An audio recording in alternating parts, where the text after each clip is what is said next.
Ô Flávio Prado, o que revoltou alguns torcedores do Flamengo, como diz o Mauro, talvez da Fla-mimimi, mas aí eu acho que não, acho que todo torcedor do Flamengo meio que questionou, é que o Vitor Pereira disse que fez um bom jogo. Aí não dá. Não dá pra você falar que fez um bom jogo perdendo pro Alcas do jeito que perdeu, com um segundo tempo patético do jeito que foi. A gente vai ver aí a declaração do Vitor Pereira e depois eu quero escutar a sua opinião, a do Mauro também, Vander, sobre a análise do Vitor Pereira, porque aí eu já acho que ele tá ficando maluco, quando ele fala que o Flamengo jogou bem, perdendo pro Alcas no Equador. Um jogo difícil, condições difíceis. Na minha opinião, fizemos um bom jogo. Tivemos momentos bons no jogo, de controlo, de posse, de criar situações de golo. Na segunda parte, o jogo tornou-se mais aberto, menos controlado. Podia ter dado para nós, como ter dado para eles. Infelizmente foi para eles. Não há muito tempo para estar a pensar no resultado, porque temos já uma final para jogar, temos que nos focar já todos na próxima final. Vamos lá, eu vou dar alguns dados. O que ele diz, que chegou a ter um controle do jogo, é verdade. Aí é verdade, porque no primeiro tempo ele teve. Agora, depois, quando ele diz, na segunda parte, o jogo tornou-se mais aberto, menos controlado, erro dele. Que ele não deveria deixar o jogo ser menos controlado. O controle tem que ser do Flamengo. Sim. E aí ele diz, poderia ter dado pra nós como pra eles. Aí é mentira. Porque os caras tiveram muito mais chance no segundo tempo do que o Flamengo no primeiro. Aí não, também não. Não foi um jogo, foi igual. Não foi, porque o segundo tempo do Flamengo foi ridículo. Quando você... O Mauro falou no começo do programa sobre você armar estratégia para o lugar onde você vai jogar. O Flamengo corria o risco do time vir com tudo para cima, porque cairia a condição física. Já falamos sobre a altitude aqui. E aí você tem que ter um técnico. Essa é a função do técnico, né?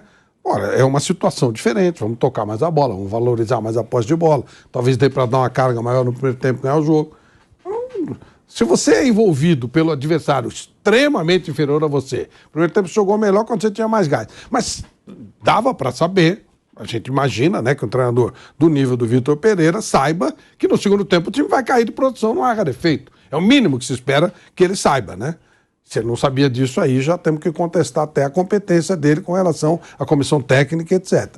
Mas sabendo que você vai cair de produção, você tem que criar uma estratégia para que você tenha mais a bola, para que você comande o jogo. E o Flamengo tem jogadores com nível para fazer isso. Então o Flamengo não jogou melhor, não. O Flamengo foi totalmente envolvido pelo time do Alcas no segundo tempo, o que é ridículo, o que é vergonhoso. Se jogar meia, mais ou menos aqui, vai meter uns 5, 6. É o mínimo que tem que fazer. Mas foi vergonhoso, uma atitude vergonhosa, uma atuação vergonhosa do Flamengo. Mauro.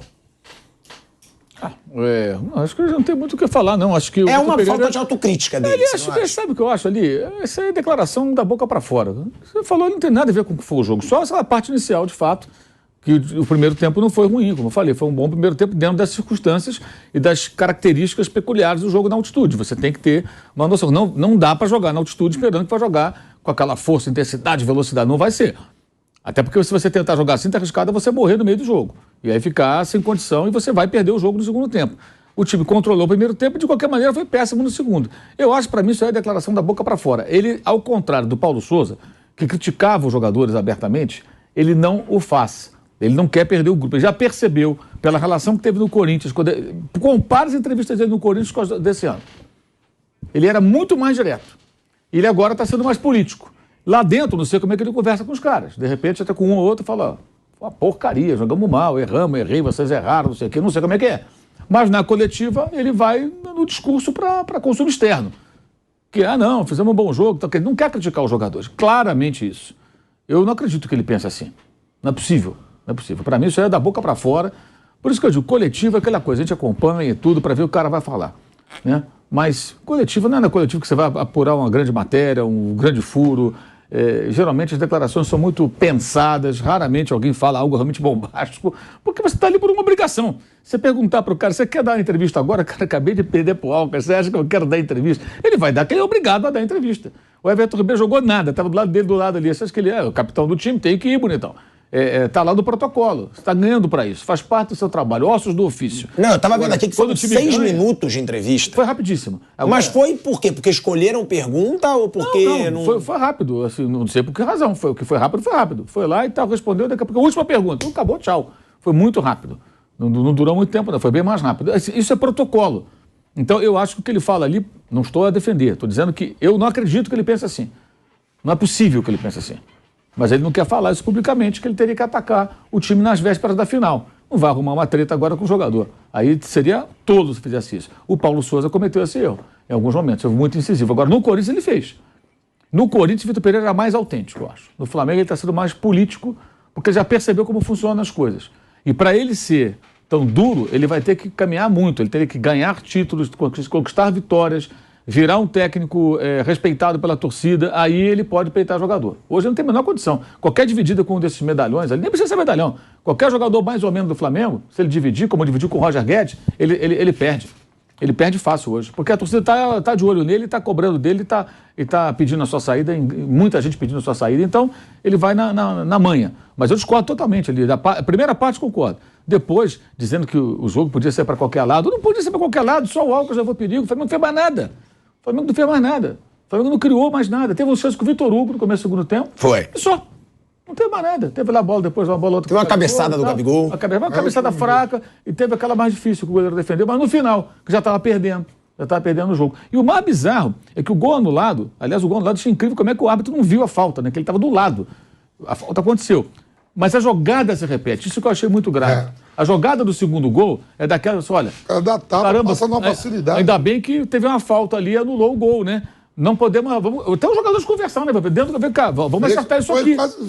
Só não foi replay porque... Porque assim, era uma bola esticada em cima da última linha para o cara entrar rasgando e entrava livre. Entrando pelo meio. Queriam deixar o cara impedido, o que acontecia ali, tentou fazer linha de impedimento, não consegui entender. Talvez tenha sido até isso, tentar fazer linha de impedimento, fazer tudo errado, o jogador sai em totais condições e faz o gol. Eu achei mais incrível isso, tomar o terceiro gol e não terem corrigido. O técnico falar com os jogadores dentro do campo arrumarem aquilo ali para não acontecer. E o Santos saiu da maneira totalmente trabalhada, então é uma coleção de erros.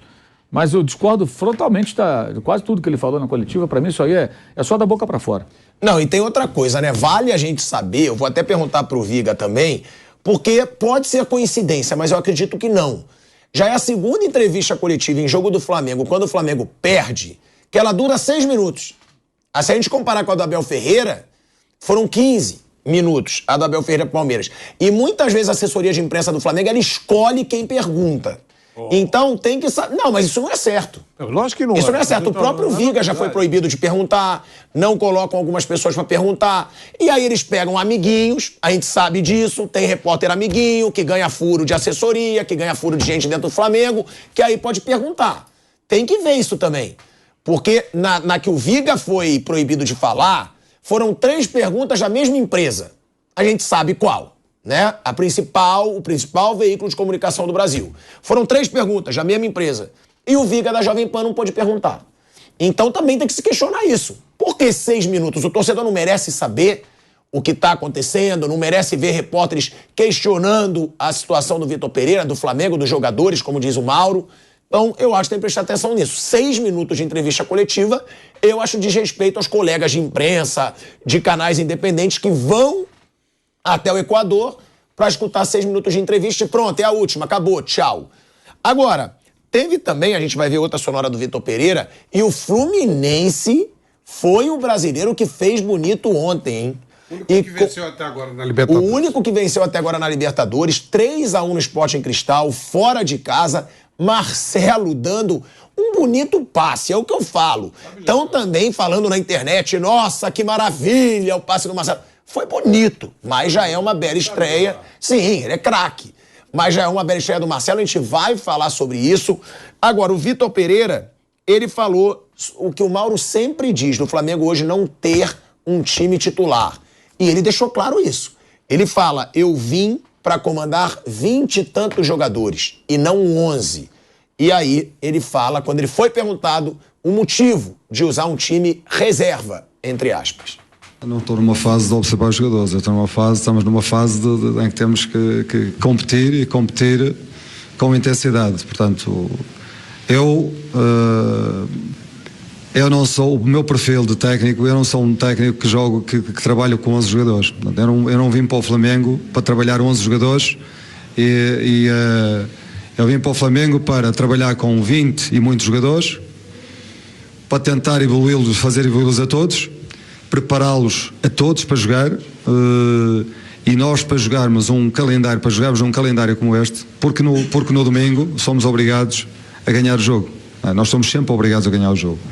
Fizemos 7 horas de viagens para cá, vamos fazer 7 horas de viagem para lá. Tivemos um jogo com o Fluminense, um jogo forte, um jogo intenso. Hoje voltamos a ter um jogo forte em condições difíceis, e vamos ter já uma final para jogar. Portanto, só há uma forma de garantir que a equipa seja competitiva, é ir gerindo e ir preparando toda a gente para jogar. Portanto, a equipa deu uma boa resposta. O resultado é que não foi o resultado que pretendíamos. É aquilo, né, Mauro? Vander também, ele tem a mentalidade dele, que não tem um time titular, e ele agora está deixando isso claro, até para o torcedor não reclamar. Eu vim para não ter time titular. Ele deixa isso claro nessa resposta. Quando eu falo sobre isso, não é uma opinião, não é uma constatação. Ele não tem mais time titular. Ele vai ficar mudando a toda hora. Ele vai mudar sempre. E eu até acho que faz sentido esse tipo de pensamento, porque eu também acredito que você não consiga ter... Você pode conseguir jogar... O Fluminense jogou sábado, jogou com o mesmo time ontem, poucas mudanças. E sábado e domingo que vem também deve ser a mesma equipe, só a lateral direita, que não tem o Samuel Xavier, que está suspenso, que foi expulso. Mas adiante, Fernando Diniz vai ter que fazer algumas mexidas. Não dá para jogar com esses mesmos 11, 12, 13 jogadores todos os jogos, que é muito jogo, gente. É meio de semana e fim de semana sem parar agora. Então, quando você mira isso aí, você está olhando... Agora, e ele tem jogadores para isso. O que eu acho que o grande ponto que as pessoas estão deixando passar é o seguinte: escalou o titular, o reserva. Tudo bem, se as pessoas quiserem entender que o time do Fla-Flu é o titular e que esse é o reserva, então tá bom, vamos entender como time reserva. Com esses jogadores que ele pôs em campo, não se justifica perder pro Alcas. Esse é o ponto. Eu não tenho a certeza de que se fosse o time que jogou no final de semana, com Léo Pereira, Ayrton Lucas de saída, com Cebolinha, Pedro e Matheus França na frente, com Varela titular, com Davi Luiz na zaga, eu não tenho certeza se o time venceria. Talvez só na atitude, né? Talvez não vencesse. Talvez não vencesse, porque o time de ontem era um time com qualidade bastante para vencer a fraca equipe do Alcas, em que pese a presença de peso do Cifuentes lá no comando do ataque. Nada contra as pessoas que têm... Antes que alguém pense alguma bobagem a respeito do que eu estou falando, estou dizendo, o cara é um atleta profissional. É jogador de futebol. É um jogador de futebol. É um jogador super acima do peso. Num futebol profissional, você não consegue jogar dessa maneira. Porque não dá, você tem que se movimentar, você tem que saltar, cabecear, você tem que disputar a bola. E o cara é enorme. Quer dizer, o nível da coisa. O Flamengo jogou contra um time que tinha um centroavante... peso pesado. Ele é nível Walter. Sabe? Mesmo. Exato. E assim, eu passo isso no dia a dia, viu, mano? Perdeu o jogo. Eu passo isso no dia a dia, Flávio. Eu passo isso no dia a dia. Os caras, todo mundo que me vê, pô, Pedro, você era magrinho, olha como você tá agora. Agora eu não jogo mais. Eu podia. Ele joga. Eu não jogo mais. Eu não podia ser assim lá atrás. Agora eu posso. Lógico. Aí ele segurou assim, e minha mulher gosta. Ele falou, pô, mas você é casado? Eu digo, minhas mulheres gostam. Agora. Por isso que o ninho brilha, né?